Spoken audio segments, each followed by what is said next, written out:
So good morning. Today we're here with Amanda Dozier, and she is a critical care nurse. Yes. So can you tell us a little bit about what it is, critical care, and what the population of patients you see? Well, the critical care is an area where patients are that need a lot of extra care. The nursing ratios are usually one nurse to two patients at most. You rarely see three patients to one nurse, and that's because the patients are that acute and that needy. Our patient population in the area that I work is we have 14 beds in our ICU. We have anything from cardiac patients who've had really bad heart attacks all the way up to patients who have really bad respiratory problems, people who have sepsis. You get a little bit of everything. Some folks that have tried to harm themselves, and so they've overdosed on medication, so we have to protect their airway, or people just need a little extra monitoring. What's the age group that you usually see? Is it mostly adult, or do you get some children? We don't see anything below the age of 18. Okay. I have worked in ICUs in the past that did take patients down to age 15, but we don't do that here. We have 18 and up, but I generally see anywhere from, I'm seeing a lot of 50-year-olds, and then all the way up to, 102-year-olds. Oh dear. So yeah, you get a couple of those too.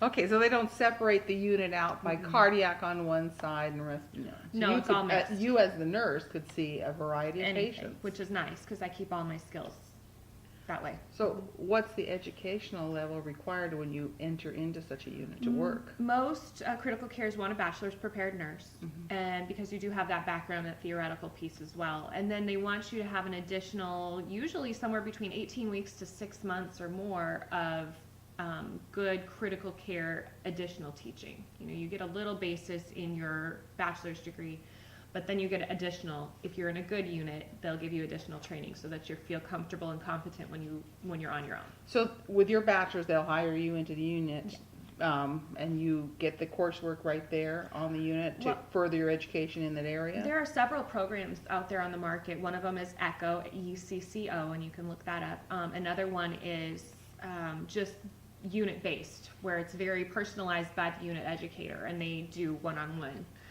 You'll be hooked up with a preceptor who is a seasoned ICU nurse who knows the unit and knows how to be an ICU nurse and knows the patient population. And usually it's about 18 weeks, give or take about 8 weeks, depending on the unit you work on.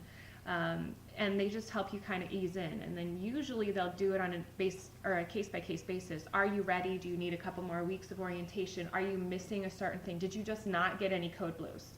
And you really need to be able to run one of those. Did you not get to see a balloon pump? Did you not get to see something like that? So those are the things that you want to look at if you are looking at getting hired into a critical care. You want to see what kind of orientation they have, because you do not want to get left on your own high and dry and not have proper training. That's a good point to look into that.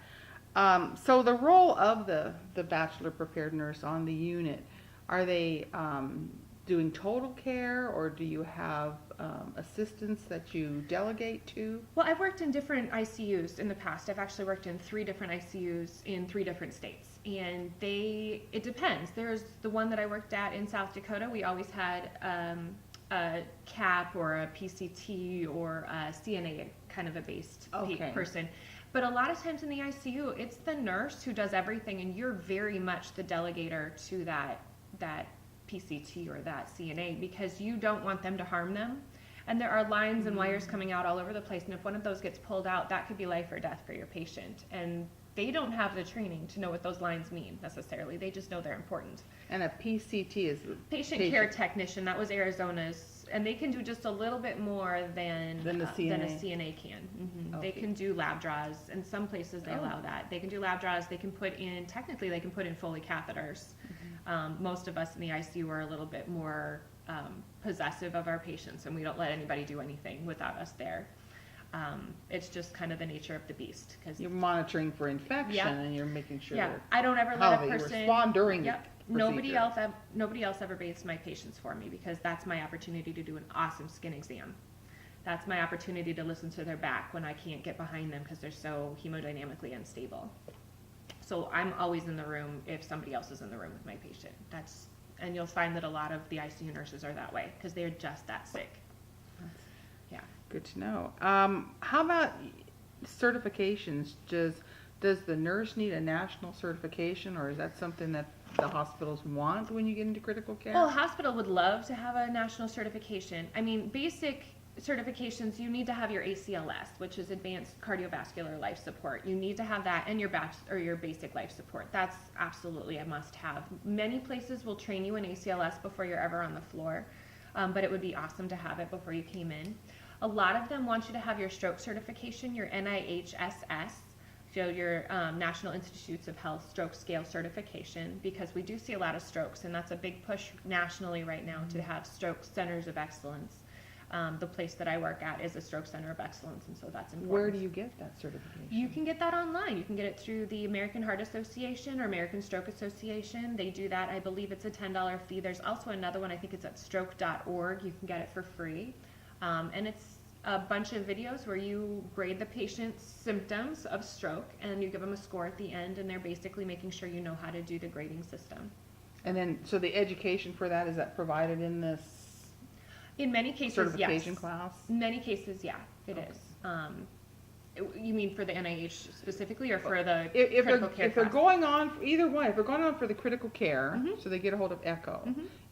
If they need the stroke one, they Mhm. get a hold of the stroke.org. Yep. Is there information there where they can get the education Yeah. to be able to pass these Oh, tests? absolutely, it's right there for you. And the level one, they give you the whole piece and the background on it and what you need to do, and then they give you examples on how that patient would be graded. And then as you do it, you need to recertify every year to 2 years. Okay.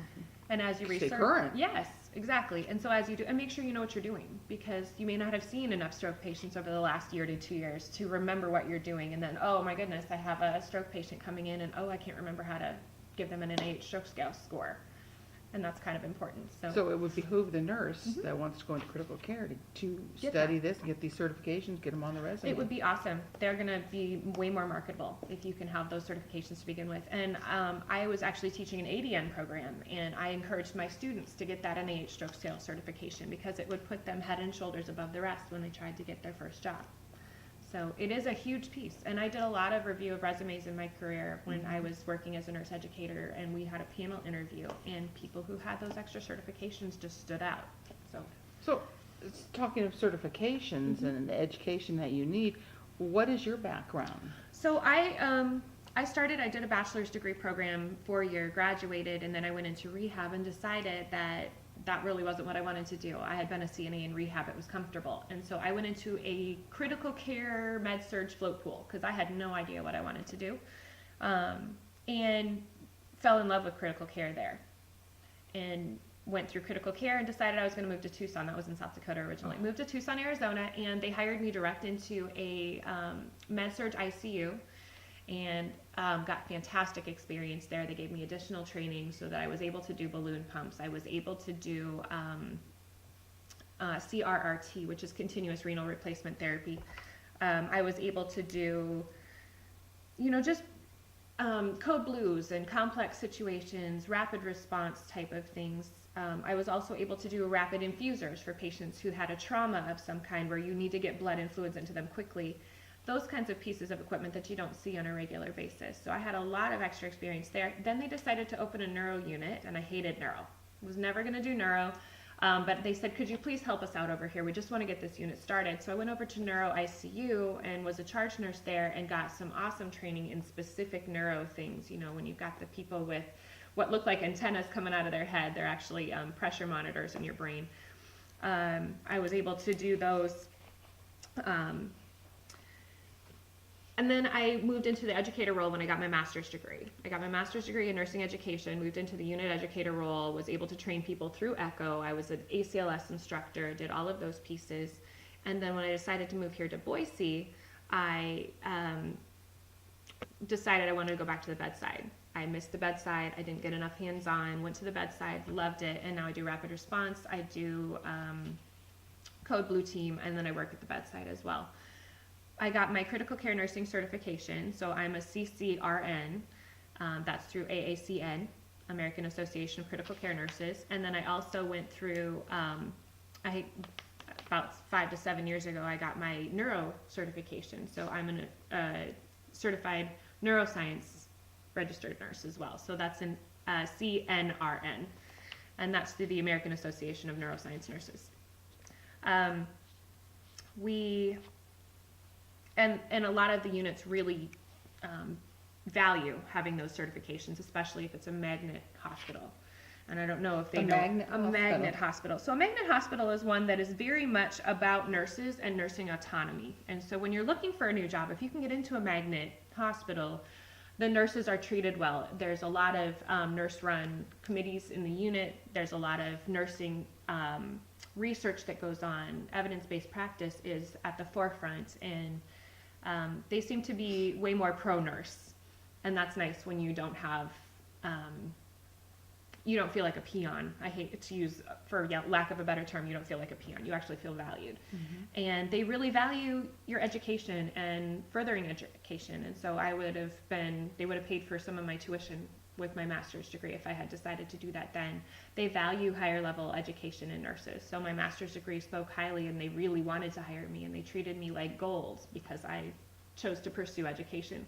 And you don't see that in every hospital. So no, that's something to look for. It is. It's a huge benefit. And a lot of the critical cares you're going to find they really push for those extra certifications and for higher education, because it's going to take in the future, I think it's going to take a higher level education nurse, because we are having so many new pieces of technology coming out. The patients are getting sicker and sicker, and they're living longer.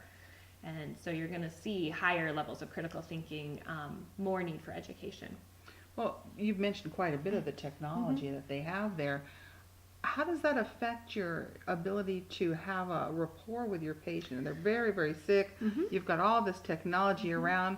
I just can't imagine seeing family members in there and having a nurse-patient, right. nurse-family experience. What is that like? Well, a lot of times you've got patients, we're learning that you don't want to have your patient just dead to the world on sedation when they're on a ventilator anymore. We're learning that that's not beneficial. We used to think, we want to put them out, make sure that they aren't aware of what's going on, because this is going to be a traumatic experience for them. Well, we're finding that if they're allowed to be aware of the environment and what's going on, and just give them enough comforting medication to keep them calm, then they're actually going to recover faster. So we're having these patients on ventilators, and you're doing a lot of therapeutic communication when that anxiety starts to get the best of them, and it takes a little while for that medication to kick in. So you start talking to them using your therapeutic communication techniques that you've used in the past, and you have to overcome some challenges. They can't speak back to you. So some of them can write, but some mm-hmm. of them are restrained because they want to rip that tube out of their mouth. And so you may have to go by, can you blink for me? Blink once for yes, two for no. Can you mouth words? And you get really good at learning how to mouth read around a tube. Oh my. And then you've got your families in there. And remember, everybody in the room is in crisis mode. So you can, I imagine it's very frightening for a family member. It's incredibly frightening. And so remember that the patient is not just the person in the bed. The patient is everybody in the room who loves that person. And so a lot of times you are using your therapeutic communication with them as well, in reassuring them. The more knowledge they have, the more comfortable they feel, and the more the helplessness goes away. They just feel completely helpless, and they're afraid to touch them because they've got all these lines and tubes coming out of their face mm-hmm. and their hands, and they're afraid if I touch their toe, I'm gonna screw something up. So you have to reassure them. You can touch them here. Please hold their hand. Talk to them, or they really need to not be stimulated right now. Let's kind of just hold their hand and not talk. Let's just sit here, and I'll turn the TV on for you, and we'll keep it on low so we can keep that stimulation to a minimum.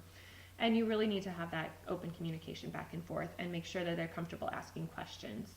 You have to have that patience and that willingness to answer those questions, because they have thousands of questions. Oh, I can imagine. And so you really do. You form a great rapport with not only the patient, who may not remember anything that you've told them, but in the moment when you were calming them down, they know you.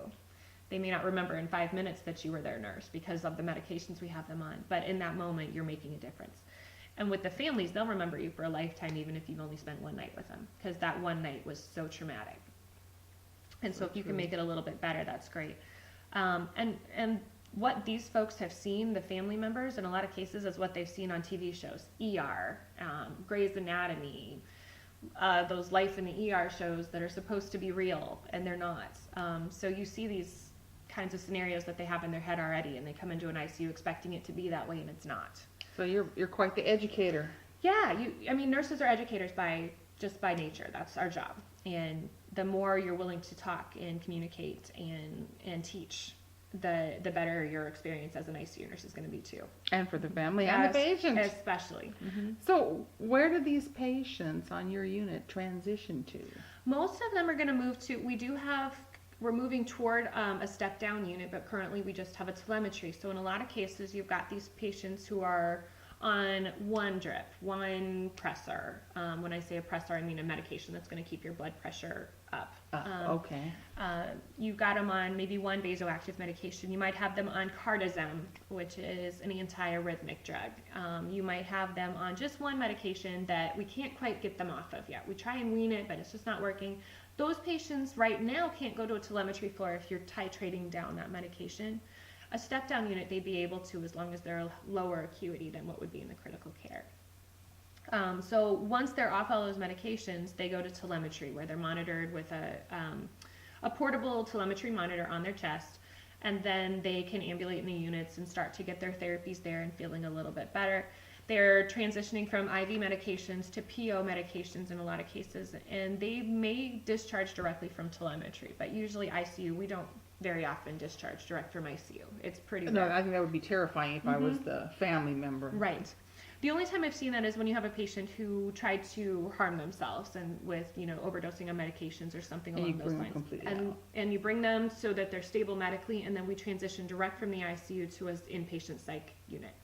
That would be the only time I can really see discharging. So these patients and the families have been there. It's very traumatic. There's a lot going on. They transition to these other units and then home. How is all this coordinated so that the family member Is feels comfortable Right. taking this person home? Right. Well, in a lot of places, you've got a case manager or a social worker, and the case manager or social worker, they're in there trying to organize all of the things. They might need home health, they might need to go to a subacute unit place for a while. There's like Kindred's, and here we have Vibra, and So these are skilled nursing facilities where Sort they of. can transition down into a Abs- special unit there. right. And some of them actually do ventilator weaning. Oh, Where when you've got those patients who you've got them off everything else, they're stable, they just can't quite stay off the ventilator yet. They're breathing and they just poop out. They go to a place that is specialized in vent weaning, and so Vibra would be our place here, or Kindred's, and some of the other areas. Those are very common. But then otherwise we have skilled nursing facilities. We call those SNFs, or nursing homes, which are a little lower level, and some of them need to go to an assisted living because they just can't manage their medications. Lots of the admissions that we get are because, an elderly patient can't keep all of their 20,000 medications. That's an exaggeration, but a lot of them are experiencing polypharmacy to a point of dangerous levels. absolutely. And they're making their own med errors at home, and that lands them in the ICU because their heart rate dropped to 30 because they overdid their beta blocker, or their heart rate is crazy high because they didn't take it because they couldn't check their pulse, and so they were afraid to take it, and so they went back into atrial fibrillation and maybe through a clot.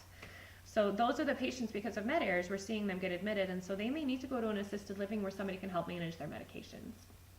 So you see a lot of that. And a lot of that stuff, the management of that actually comes from the nurse. The nurse is the one who does a lot of the coordination of care and contacts the different people who need to play a part in this. And the nurse is the coordinator of care, especially in the ICU. You're there, you're assessing the needs and you're assessing the family's needs.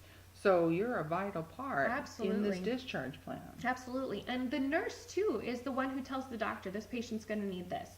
This patient's going to need this. And the doctor's job in that case is a lot of times to say, okay, I'll order it. So good collaboration with the Yes. doctors, good communication with Yes. everybody. Lots of communication. I can't stress the importance of being a good communicator in the ICU. If you don't, it'll kill your patient. I mean, these patients' lives are literally in your hands, and it's scary. And they're sick, and they could go bad within minutes. You had a patient you were talking to, and the next minute they go into VFib, and you're doing compressions and shocking. I've had that happen on more than one occasion. It's scary every time, but these people are sick, and you have to be on your toes and know that next moment they could crash on you. So I've got all this technology going on and critical issues with patients and families and assessing and discharge. Why would I want to go and work in a critical care unit? Well, if you are an adrenaline junkie, It's a great place to be because, like I said, you never know what's going to come next. Those people who That like could be exciting. absolutely, there's some excitement there. The other piece is that you actually get to see in real time these folks get better. I watch their blood pressure go down. I titrate my pressor up a little bit. Their blood pressure's fine. I mean, it's instantaneous. You know, they're freaking out on their ventilator. They're trying to rip that tube out. I go up a little bit on their medication and calm them down, and now they're able to communicate with me and not freak out and want that tube out. And you know, it's instant gratification, I guess, is a really good. You can really see making a difference in people's lives. You can see making a difference, and that makes a difference to you and your satisfaction with your job. So, it's ridiculously rewarding, and a lot of times it's very taxing emotionally because you do lose patients, and you do form a bond with their families. You do form a bond with the patient themselves, and then you lose them. So, is there support available to the nurses then? in most places, that's something else to ask when you're looking at going into an ICU. You want to ask, you know, what kind of support do you do? Do you do debriefings when you have a bad code? Do you do any kind of support? We use chaplain care a lot, and they are not just for patients, they're for nurses as well. And then your boss is going to be a key player there. They're the ones who kind of come by and give you that little hug and say, are you okay? Do you need a moment? And your coworker's great too. They know when you've had a bad day, and they'll say, why don't you just step off for 15 minutes and just go gather yourself and then come back. And so it's all about supporting each other, and you'll find that if you don't have a good teamwork and a team rapport, you're not going to enjoy your job. So, Well, great. Well, thank you very much for all this information. I'm sure some of our students are anxious to get into the critical care units. hope they do. All right. Nice meeting you. Nice meeting you.